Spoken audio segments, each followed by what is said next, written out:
अब ये दूसरी पुण्यतिथि थी श्रद्धेय माननीय मुलायम सिंह जी की, और ये समता भवन है।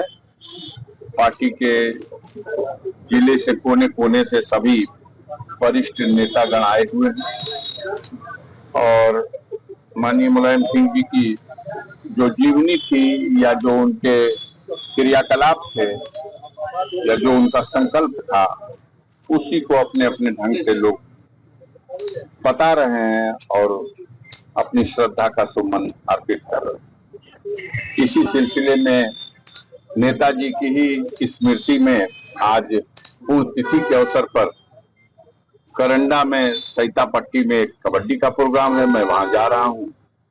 और उसके बाद एक और इसी नेताजी की ही स्मृति में एक वॉलीबॉल का प्रोग्राम है, उसमें भाग लूंगा।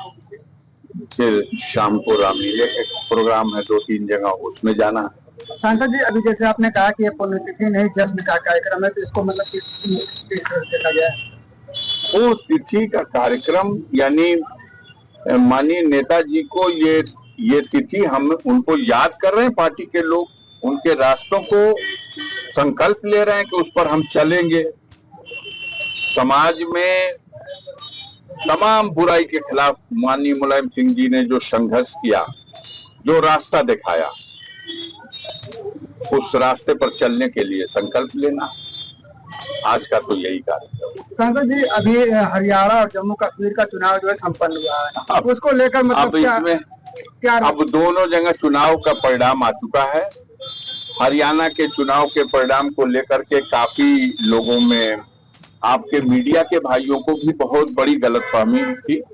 तो ये हो रहा है कि वहाँ कुछ गड़बड़ियां भी हुई हैं, उसकी जांच के लिए मांग हुई है, देखिए। और जम्मू कश्मीर में बीजेपी को तो मात खानी पड़ी है।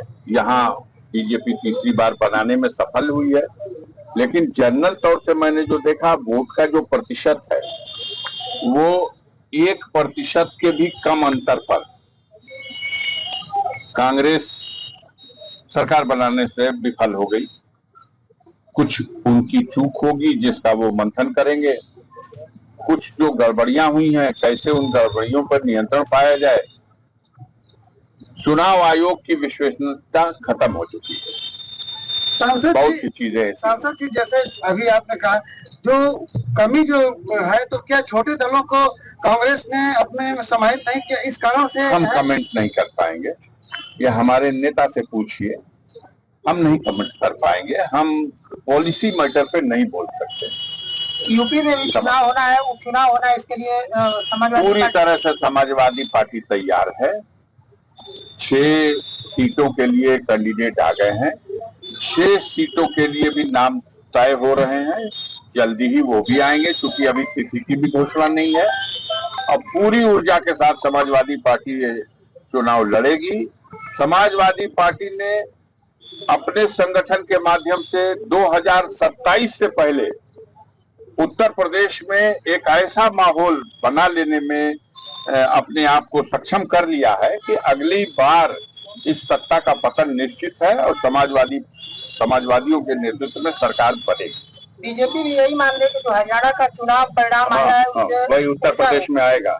तो जो परिणाम आया था 2024 में, हम बात कर रहे हैं आपसे, आज से 3 महीना पहले जो परिणाम आया, उस परिणाम में आप तो नहीं दिखाते कि बीजेपी को उत्तर प्रदेश में 403 विधानसभा सीटों में मात्र 137 विधानसभा सीटों में लीड मिली, और उसके बरक्स, उसके विपरीत जो इंडिया गठबंधन था उसको 266 सीटों पर लीड मिली है।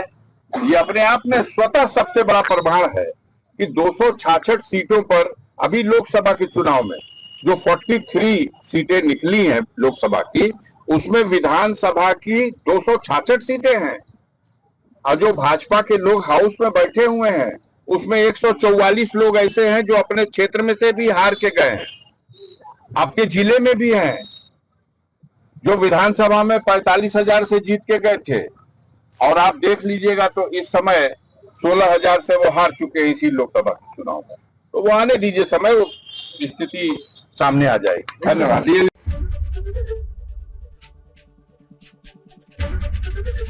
एबीपी गंगा, खबर आपकी, जुबान आपकी।